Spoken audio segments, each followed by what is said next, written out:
കുറച്ച് കാടമുട്ട ഞാൻ പുഴുങ്ങാൻ വെച്ചിട്ടുണ്ട്. അത് ഇച്ചിരി ഉപ്പിട്ട് കൊടുത്തിട്ട് നമുക്കൊന്ന് വേവിച്ചെടുക്കാം.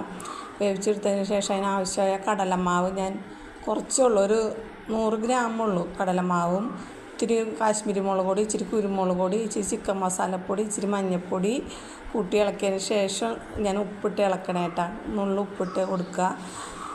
അതിന് ശേഷം അതൊന്ന് ഇളക്കി പുരട്ടി വെച്ചതിന് ശേഷം നമുക്ക് 2 സ്പൂണ് റവ ചേർക്കുന്നുണ്ട്.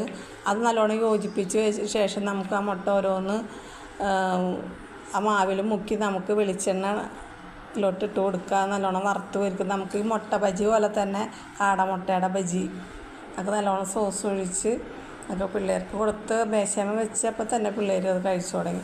നല്ല ടേസ്റ്റോടുകൂടി കിട്ടിയിട്ടുണ്ട് കേട്ടോ കാടമുട്ട ബജി. നല്ല ടേസ്റ്റ് ഉണ്ടേ.